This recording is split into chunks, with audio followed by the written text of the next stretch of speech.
Welcome to NeuroNoodle's Neurofeedback and Neuropsychology podcast featuring tech legend Jay Gunkelman. He's the man who has read well over 500,000 brain scans, and Dr. Marie Swingle, author of iMinds. Our goal is to provide information and promote options for better mental health. The NeuroNoodle podcast is supported by listeners and businesses just like you.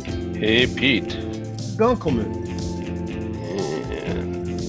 There we go. How we doing, my friend? Staying okay here,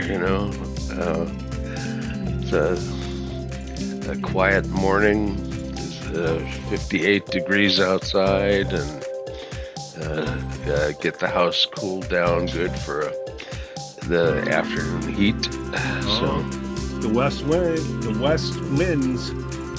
Exactly. There's Dr. Marie.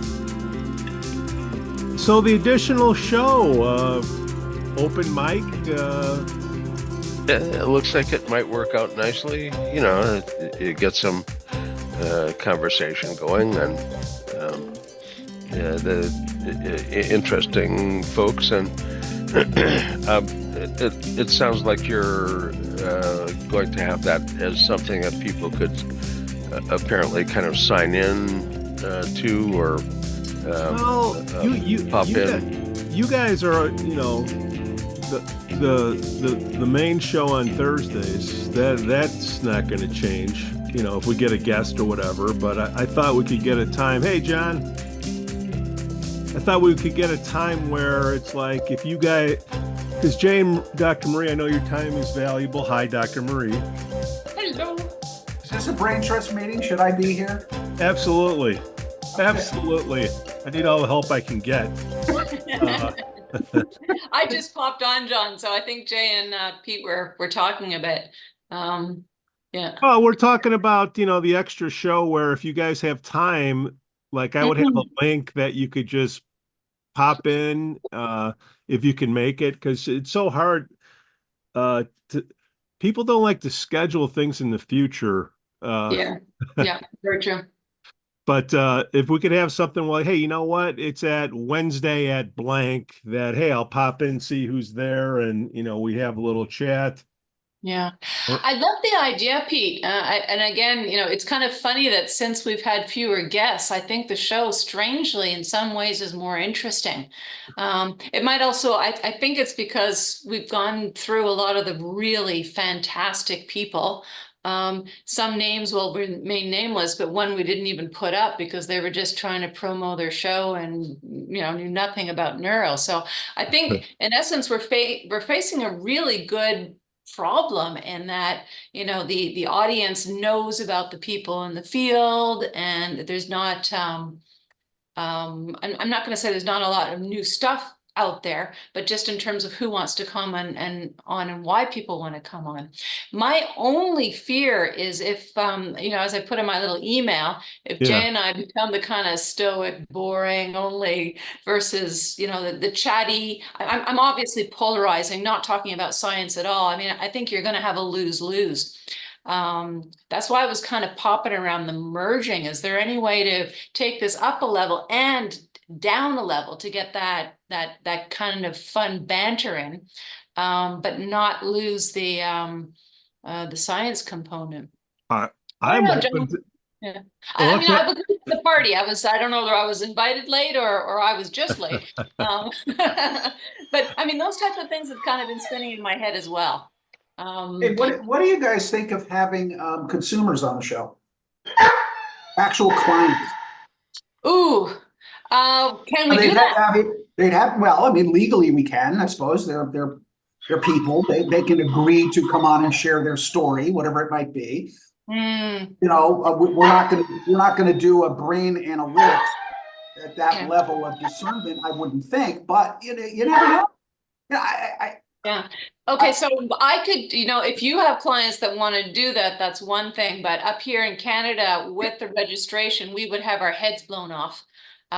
Because they're be considered vulnerable population because they're seeking your trust and therapy. It's a dual relationship because you're promoting a show, etc. All right, fair enough. But if there's a loophole, then I'm kind of Well, I don't have a license to defend, so I'm not concerned. But my Yeah. point is only this is sort of a testimonial in a sense. In other words, somebody had a positive benefit from neurofeedback training, neurotherapy writ large, whatever it might Yeah. be.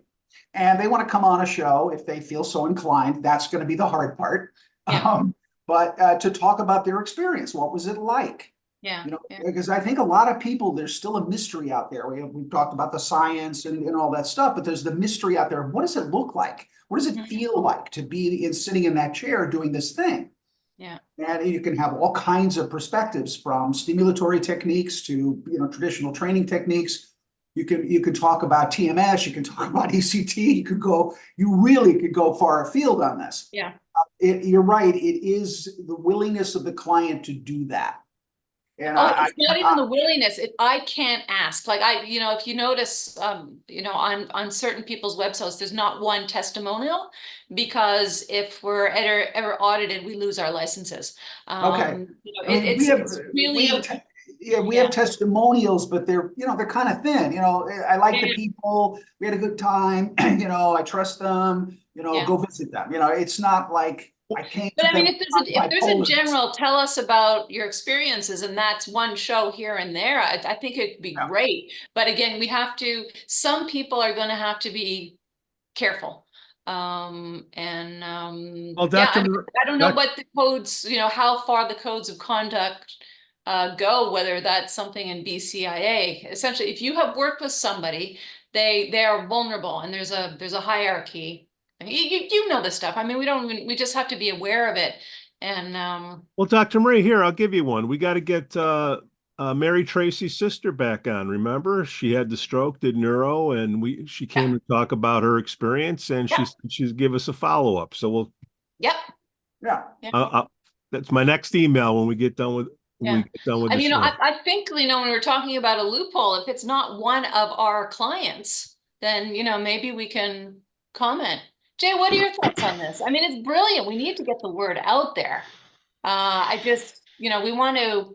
In the more casual version of the show, the possibility of a call-in. So you basically deal with a caller. There's no person online. They're identified as person on line 1 or whatever, and there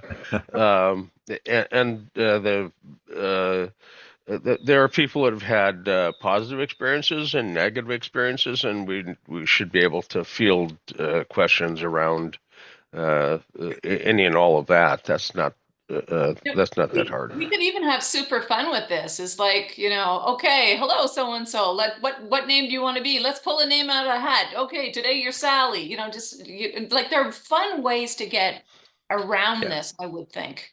Yeah, Jay, you bring up an interesting point, though. I think if we haven't, we should go visit the Facebook Ruined My Life Facebook pages, shit like that. Those are the people who will call. I did 10 hours with this guy, and now I can't, I can't walk.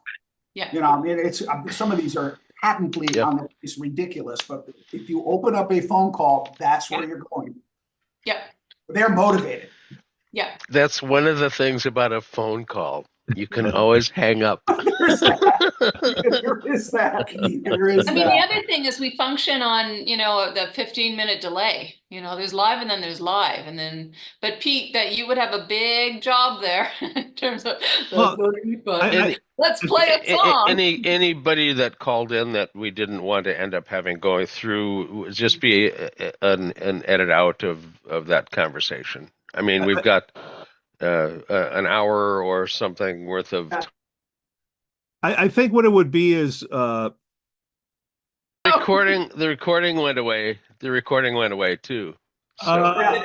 That's fine, because I think there's a bunch of stuff you didn't want to air anyway. But bottom line, I think we should do something, take it up a level and down a level simultaneously. Yeah. I love the idea of tying together some, sort of personal story, conceptual, platform with scientific oversight. This is what this could possibly mean for you.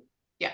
I'm not your clinician. I haven't seen your brain map, but this is something to ask your people about. Yeah, You know, and I we think could protect ourselves with the qualifications. I mean, one of the things I do all the time with my own clients, especially when they come in and they want to know about medications, et cetera, I say, I am not a psychiatrist. I am not an MD. I am not blah, blah, blah. And yeah. I'm saying, no, I have to say this. You know, I have to check the little boxes. So, yeah, I mean, if you want to do I'm something a really tech. humorous, I'm a tech, exactly. I'm a Yeah. tech. Yeah. Yeah. So depending on context, and anybody in the field knows Jay's, you know, genius value here. But if, you know, if we have kind of a funny little song where we say this as an intro or something, I mean, again, we can have. That's a great idea, Mari. I love Yeah. that. Yeah. Pete, I know can come up with something The humorous. disclaimer? Yeah, a humorous disclaimer. Yeah. Don't, there should, it goes without saying, don't do Because anything that we literally you say. go. Have you been on the Reddit neurofeedback? You No. can look. Oh, go on. Just I'm scared. Give yourself 20 minutes. That just have a timer on because that's all you can tolerate. Yeah. The questions that are at people are literally putting up their brain maps and asking for advice. Whoa. Yeah. Consumers, regular Joes. I got a BCI helmet. I bought an amplifier. What should I do? Here's my brain map. Holy crap. You have no idea the depth of ignorance that's out there. Well, guys, why don't we run with that? That, you know, we can write an official disclaimer, just like, you know, when the police cuff you, you know, you're Miranda, but exactly that. And then Pete puts it to music. And I don't know whether we sing it together, or just Pete sings it, and it's just the intro to the show, I think. And like, talk about, you know, the attitude of fun, you know. I think that would be great. Jay, you can sing I'm Just a Tag. I have an undergrad in sociology. Well, Jay, like you say, anybody that says they're an expert in this stuff, run away from them. No experts here. Exactly. Dr. Marie, go ahead, Jay. We could only be a student of the EEG, and even John Hughes, MD, PhD, epileptologist, was still at the end saying he was a student of the EEG. So I follow in his steps in that. So, well, it's you know, with Mary. I just had another one, you know, kind of like the Gong Show. We could have a buzzer when a guest gets too weird. Well, that concept, it wouldn't be phone calls. It'd be like a live chat. So we'd have a chat room and people would ask questions and chat, and you'd have a moderator picking out the questions. And then if you do that, then I don't know how many people are going to be online at 8 a.m. on Pacific time on Thursday. It would probably have to be something a little bit later, like with the other one. I don't know. We'll try. We'll see if we can get anybody. Well, I mean, those are the technicalities, but you know, like the far right they could send in questions ahead of time. I mean, you can field questions. So. Hey, now there's an idea. We can get the questions and then we call them.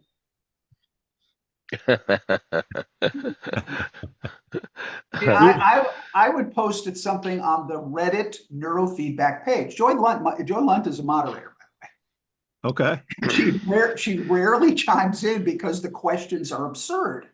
She'll only dip in to say the appropriate, please seek out professional guidance on this. Don't just start strapping 9-volt batteries to your head. That's idiotic. Yeah, but you know, she'll have that kind of wisdom oversight, but she doesn't chime in very much. There are about 6 moderators. But that would be a place to post a link to this show to say, hey, you nerds out there, you think you're doing this at home, and here's a platform where you can actually ask experts your question and get real advice. You're asking other idiots. No, I wouldn't say it that way, but you're asking other idiots to chime in. Yeah, blind leading the blind. Yeah, it's horrible. Well, we can go with Jay with his one eye patch, you know, instead of blind leading the blind, have one eyesight. Yeah, it's a single with my hair over my eyes, right? It's a single blind study when I do it, you know. So. Oh, there you go. Oh, there's so many jokes. Yeah. One-eyed man is king. You know, it goes on and on. Yeah. Well, everybody has confirmation bias, so they look up whatever the symptoms are and they try to confirm it, and then they go to their professional like Dr. Marie and say, look, I got this. Oh Yeah. my God, driving me crazy. Look More what and WebM, more yeah, and look more what of this. WebMD said. And in adolescence, it's just, it takes all my cool sometimes to keep it together with these. But it's not the more ill they're diagnosed, the happier some people are. I mean, we've got a real issue out there. Yeah. Real issue. Identified patient syndrome. Well, why Yeah. do they want that label? Well, it's about being special. And it's the whole, being aware of mental illness pendulum has just gone way beyond left field. So I think people are competing, you'd have depression. Oh, well, you don't know what depression Let me is. show you. Yeah. My eating disorder is worse than yours. Yeah. Here, Yeah. Instagram. Yeah, that's right. Exactly. Yeah. No, it's sad. I mean, it's tragic. I'm hoping we spindle out of this. Ho ho, did you get my joke? I like that. Yeah, pretty quickly. that Yeah. was pretty good. Yeah. But there used to be what they call spiral blogs. Does anybody remember those? No. Oh, okay. Well, this was a big trend. I'm trying to think how many years ago. Probably 15. It was a while back. But essentially, people would get followings on their mental health getting worse and worse and worse. And of course, the worse they would get, the more of a following they would get. And they were called spiral books. Oh my God, that's horrible. And then there was Anna for anorexia, where the individuals would teach each other how to successfully, Binge eat and less. purge, yeah. Oh God. Well, Yeah. John, you were famous from last the show that was posted today. Why don't you post that up there and say we're looking for some people to join us and whenever the day. Yeah, no, I'm happy. I'm happy to promote it obviously any way I can. Because I'm not one of the people up at the mic. You are. After I went through 4 pictures. My scary looking comedian picture. That was hilarious. I didn't get the joke at all, Pete. Sorry about that. I went to AI and I said, hey, give me John and a stand-up comedian and Oh, okay. and everybody, open mic, right? And went over like a lead balloon. So I look like I was looking out into an audience now that I understand where you're going. And it looks like I was looking out into the audience and seeing a guy with an AR-15 pointed at me. I looked terrified. My eyes were all bugged out. I'm like, what's going on? I was like, I don't understand what's happening here. Somehow I missed the detail. I'll have to go back and have a peek. Yeah. So hopefully it's gone. So the recording of this, the somewhat recording of this show is on the same day as the first presidential debate. Do you think we're going to have some issues the coming morning? I got my Valium and bourbon already put aside. I mean, the Trump derangement syndrome, is that a DSM-5 yet? It should be, but Well, it has about the same validity. But what's going to happen? People are going to, get in their echo chambers and bounce stuff. I think it's going to, personally, I think it's going to be kind of boring. Oh, well, there's no it's going to be very well attended for viewership. And yes. I think it's probably going to have some entertainment value somehow. After all, Trump has been an entertainer. He knows kind of how to do that. So I fully expect some kind of a show. And then the spin doctors afterwards are going to be kind of how it all kind of gets. This is what you should think. Decoded. Yeah, exactly. And I saw something that CNN was telling people not to do any streaming comment about the debate until after it was over. And I'm thinking, well, what kind of leverage do you think you have over people out there telling them that they can't tweet or send a comments about it when it's ongoing? Oh, that bozo said this. Which bozo? So anyway, that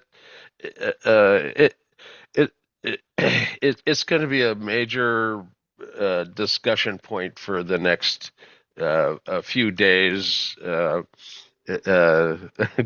Well, Goodness knows they've got little Ronnie Johnson, Jackson Johnson, out there demanding drug tests. Oh, please. He was pitched out of his military position for drinking on the job, and the pharmacy at the White House under his rule was out of control. There was more modafinil, amphetamines, it absolutely out of control. Sleeping medications, but with no appropriate paperwork as to who it was for, or it was just. Clue me in. I'm not aware of this. Yeah, it's yeah. No, Jay's referencing correctly. And now he's now a politician who got voted into office, but he's dipped into his campaign funds and spent a whole bunch of it on some fancy clubs and whatnot. So the Congress is investigating him. He'll probably have to duck out because of ethics issues. So he's an independent? Is that no, I'm completely clueless here. No, he Congress, was right? he was the White House physician under Trump. Got it. And he was wild and loose with what was given to whom, and now they're demanding Biden take a drug test because they've been describing him as drooling, mentally deficient for so long that if all he has to do is stand up and say hello, and he'll exceed the expectation. So now they have to, somehow change the line on him. So they say, well, he's going to come in all hopped up. He'll be juiced. Who knows what magic syrup they're going to give him? I'm trying to think. So for debate, what's the performance-enhancing drug for a debate? brain brightening. Education. Oh yeah. Anyway. Well, two things. In my view, you can always tell that the complaining party, pick a topic, is the one that's actually doing it. Yeah. So the legendary stories about what Trump consumes, from Adderall to 12 Diet Cokes a day, caffeine.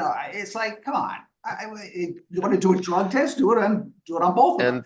And he was touting his mental acuity, and he referred to Ronnie Jackson as Ronnie Johnson, and just totally missing the name of his White House physician who, doled out whatever They're too was busy partying together with desired. The But I mean, it was not just. I mean, the whole family had access to whatever. So anyway, the audit basically found the total chaos, and that's all straightened out. Anyway, Not sure if you want to air any of this, Pete. Why not? Oh God, Jesus. Well, two things. There's going to be a mute button on the mic. That's different. Okay. And second thing is, like, this is a mental health show.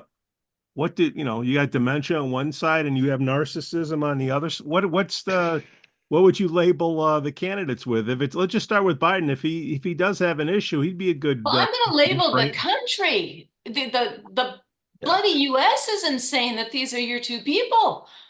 Yeah. Come on. Like, you should really hear what the rest of the world is saying. I mean, a big critique. The U.S. is so insular in terms of talk about an echo chamber. Well, but listen to anybody outside of the U.S., you get a little bit.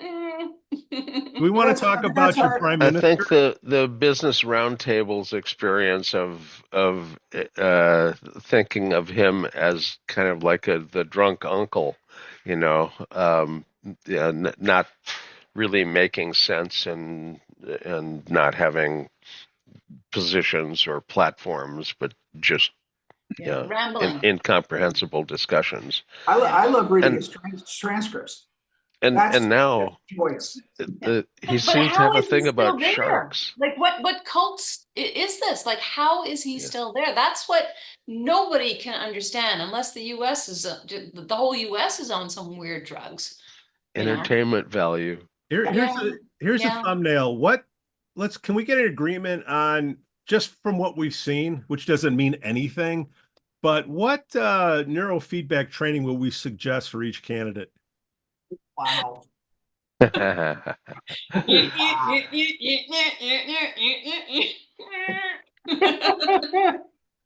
Brain bright.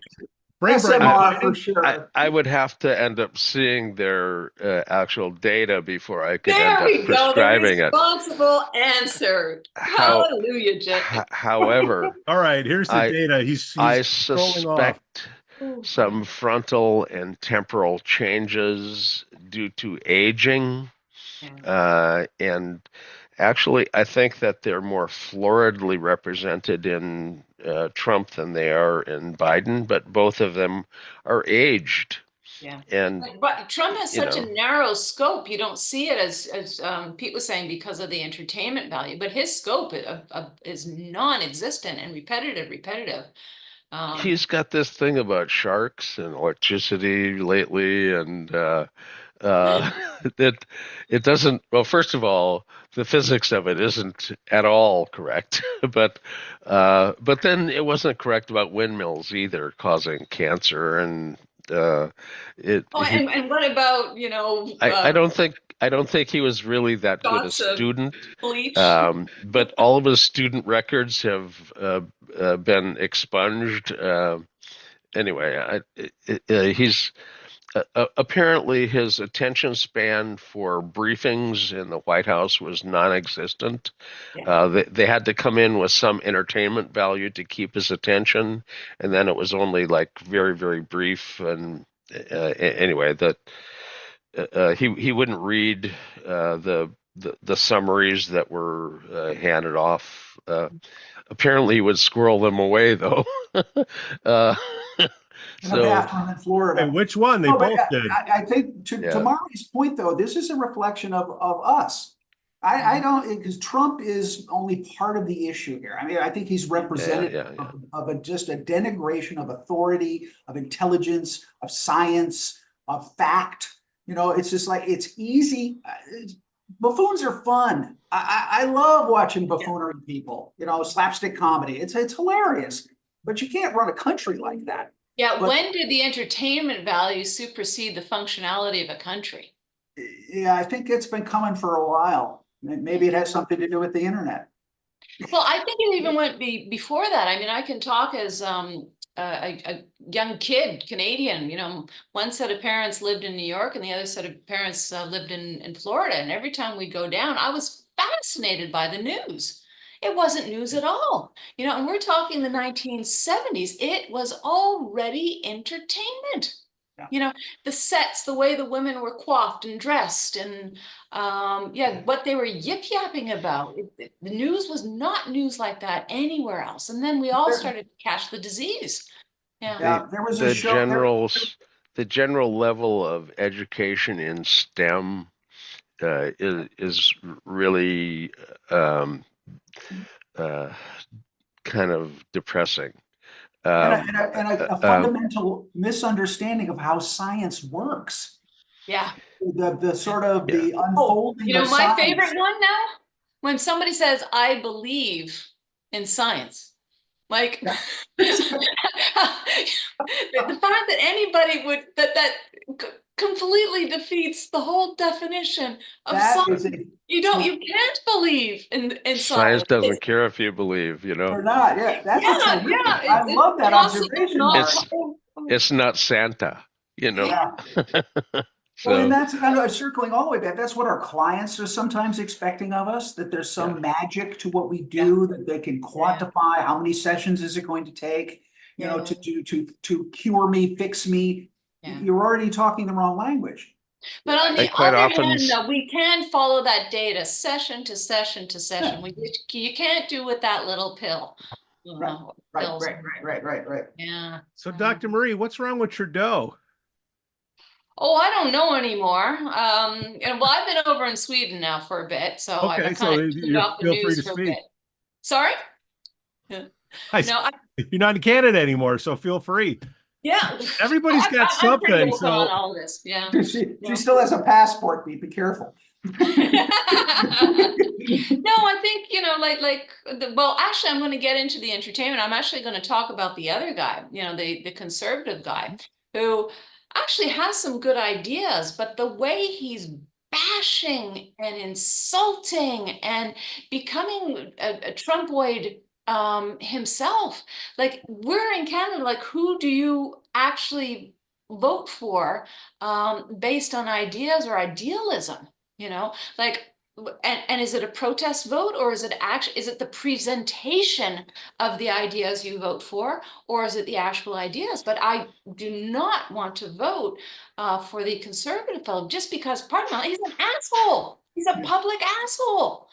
And that's not Canada. I mean, maybe we mount ourselves too much. I think Trudeau is starting to make a few little errors to please the public, like our capital gains. That's going to show up magnificently on the books by the time election comes up. And it's hard not to see that and not judge that.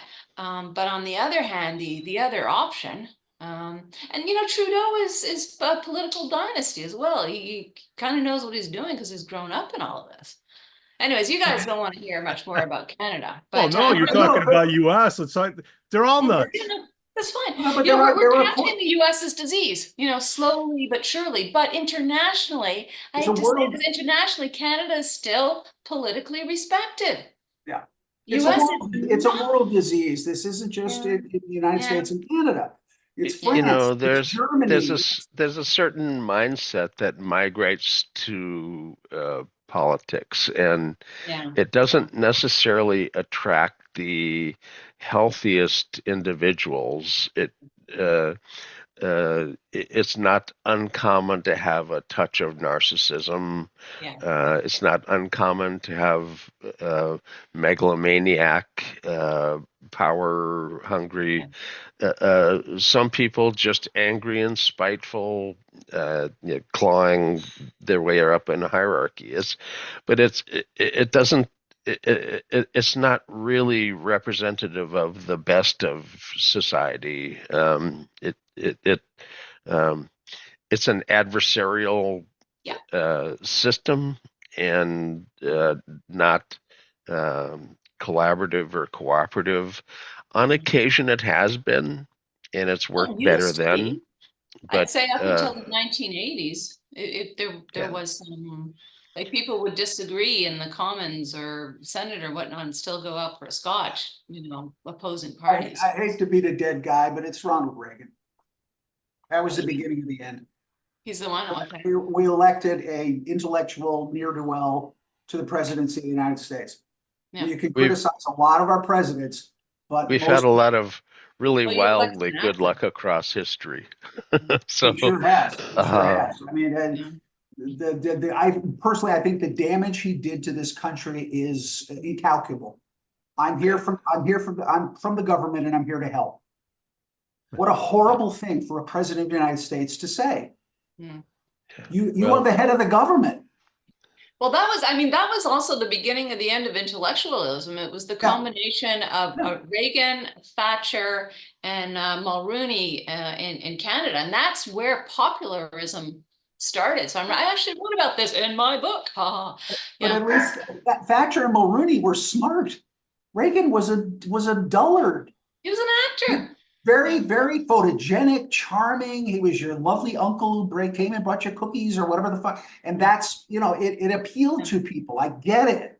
Yeah. But my God, the behind the scenes damage that was being done culturally, and that single sentence alone is unforgivable. So perhaps it wasn't Reagan as much as television.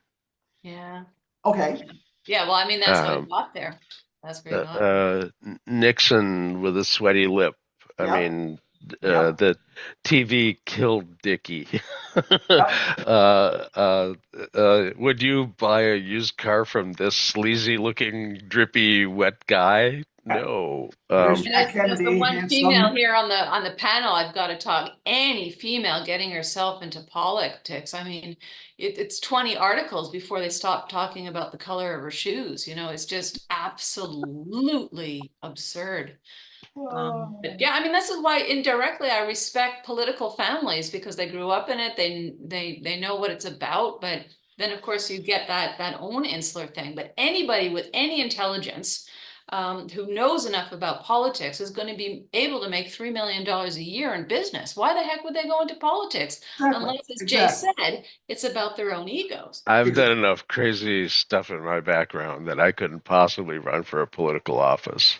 there's, And who's there's, in the there's, political office debate? there's, I don't think there's even too one much expert. wake stuff that would be picked up and utilized. So, uh, But I mean, I think in America, perhaps in the world, that there seems to be a desire to have our elected officials be just like us, just regular Joes. Yeah, thank you. You want to elect somebody that you like to go have a beer with? Exactly. That's No, lowest that's criteria. exactly what I don't want. No. That, term limits. We want to make sure that everybody who works in Congress is a novice. What a great idea that is. Yeah. It's It's kind of like, who do you want making your beer? An alcoholic or a chemist? I want a chemist. That's a good Exactly. beer. And then you go and have beer with your friends, not a politician. Yeah, exactly. Or Oh, if we ruled the world. you're having your car built in Detroit. I want the workforce in Detroit to be new people. I want them to hire completely new people every year. Yeah. So this is Hey, we're coming full loop back to the study you mentioned, Jay, in terms of 5 years of experience before you can read a brain. Well, tomorrow, this is kind of where I'm going because, obviously we derailed into the mountain on the politics, which half the people are going to be slapping their coffee mugs on the table. The other half are going to throw them against the wall. But what's going to happen tomorrow when people say, oh, man, how can we help these what's going on mentally tomorrow after this? Oh, my guy's not good. I'm just like, is the show up tomorrow? Is that it? Is that the plan? No, he's talking about the post debate. I'm just saying we're doing this before the debate. People are going to do the debate, and they're going to freak now out everybody tomorrow. can laugh at me. Okay, go. Yeah, in Sweden. What time is it going to be in Sweden? It'll be tomorrow morning, I think. So I don't know. We're 9 hours ahead. Yeah, 9 hours. So it's at 6 p.m. Or 9 p.m. Eastern tonight. Okay. So whatever if time. you watch, have breakfast. So we'll have some nice schnapps on the beach and then crawl in appropriately. If you actually watch the debate and then turn off all the commentary and let it digest in your own head as to what you think you just saw, what it felt like, who impressed you with what comment, what was the funny thing. I mean, that all of that is going to be your perception.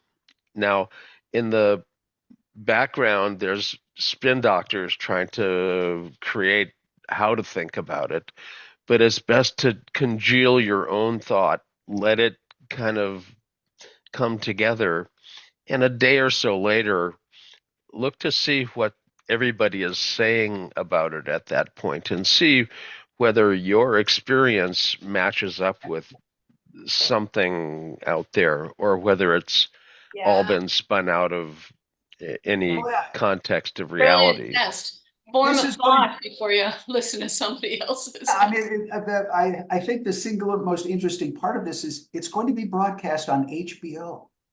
Yeah. An entertainment platform. Do you need to know more now? It's going to be on all the networks. Yeah, but it's going to be on HBO. I was like, whoa, that's a whole nother level of weirdness. All right. There's huge interest, but there's a negativity bias. So people will be looking for things that were wrong or things that kind of trigger them. And then there's a confirmation bias. And so it's going to be an interesting mix of perception and misperception. And I want to know if there's any steps going up, and if either of them are going to make it up. Yeah, there's the spin doctors are going to be trying to cover mistakes, and to err as human, people are going to be making mistakes on live camera. So, and they're to be expected. Well, I mean, as we know from any transcription, God help us all if you actually record what we actually say. And I don't mind. I mean, if we've kind of slipped back Like into our the show? role, one of the things I know very much about myself. I'm guilty of that. Yeah. Yeah, I've seen some of my stuff transcribed, and lectures sometimes go off better than their transcripts. Yeah. So Well, anxiety, I mean, the brain fills in the anxiety. space of the word approximation, right? And I'm trying to think, Jay, you might know, or even John, you know, how many words per minute do we actually grossly mispronounce, or there's a mild word substitution? It's really high. Oh, yeah. Yeah, it's For really me, high. So if you actually transcribe us all, like even there, I would transcribe us all. We sound Especially if you're in Sweden, you know. So So what do we do about anxiety tomorrow, guys? Get your dog together. Hi, Sky. I suggest for anxiety a heavy weighted blanket or a large dog, one or the other. And a large dog on your lap keeps you right, centered and calm. And if you don't have a dog, a weighted blanket does just fine. So gin and tonic. Yeah. For those of you who have a liver that can do that. So all right, let's see what we can put together on this one. Yeah, good luck, boy. Yeah. Good luck. I was the internet cut out. For everybody didn't know what happened. The internet cut out. I'm running upstairs, going to my Elon dish, hooking it up, putting it together, finding the satellite, and then I'm running back down, and then the internet came on, and it just shows you how connected we need to be.